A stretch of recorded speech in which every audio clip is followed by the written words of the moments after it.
Hello everyone, welcome to the RM Success Mantra classes.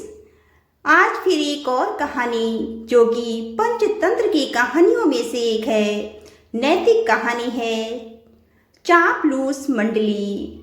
आइए जानते हैं कहानी क्या है। जंगल में एक शेर रहता था। उसके 4 सेवक थे, चील, भेड़िया, लोमड़ी और चीता। चील दूर दूर तक उड़कर समाचार लाया करती थी।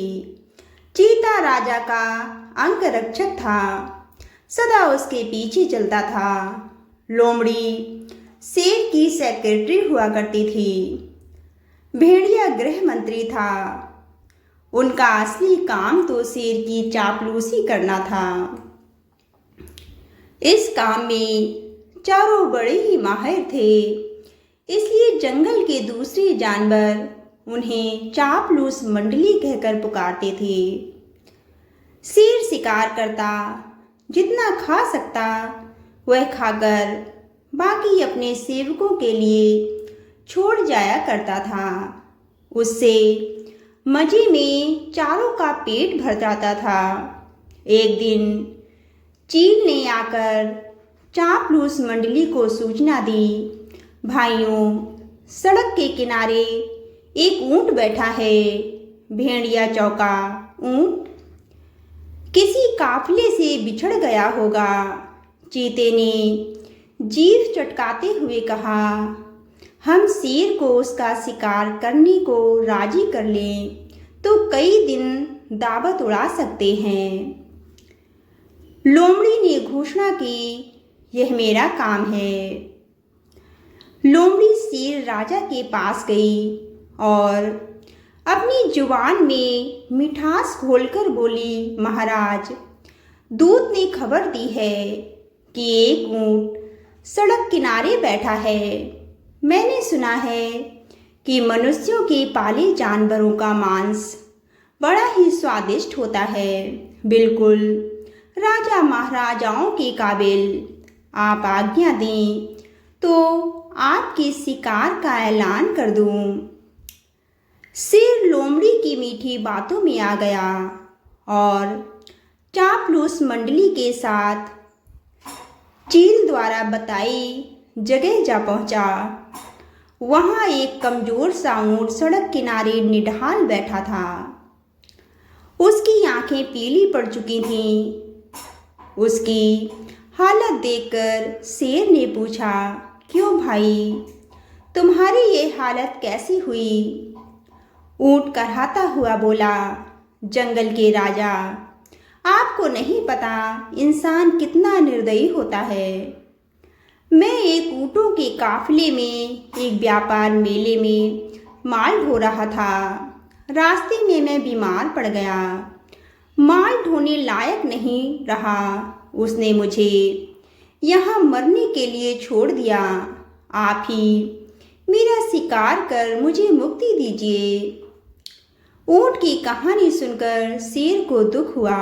अचानक उसके दिल में राजाओं जैसी उदारता दिखाने की जोरदार इच्छा हुई। शेर ने कहा, ऊंट, तुम्हें कोई जंगली जानवर नहीं मारेगा। मैं तुम्हें अभय देता हूँ। तुम हमारे साथ चलोगे और उसके बाद हमारे साथ ही रहोगे। चापलूस मंडली के चेहरे लटक गए। भेड़िया फुसफुसाया, ठीक है, हम बाद में इसे मरवाने की कोई तरकीब निकाल लेंगे। फिलहाल शेर का आदेश मानने में ही भलाई है। इस प्रकार ऊंट उनके साथ जंगल में आ गया। कुछ ही दिनों में हरी घास खाने व आराम करने से वह स्वस्थ हो गया। शेर राजा के प्रति वह ऊंट बहुत कृतज्ञ हुआ। शेर को भी ऊंट का निस्वार्थ प्रेम और भोलापन भाने लगा। ऊंट के तगड़ा होने पर शेर की शाही सवारी ऊंट के ही आग्रह पर उसकी पीठ पर निकलने लगी। वह चारों को पीठ पर बिठाकर चलता। एक दिन चापलूस मंडली के आग्रह पर शेर ने हाथी पर हमला कर दिया। दुर्भाग्य से हाथी पागल निकला। शेर को उसने सूंड से उठाकर पटक दिया। शेर उठकर बच निकला, पर उसे बहुत चोटें आईं। शेर लाचार होकर बैठ गया, शिकार करने लायक नहीं बचा।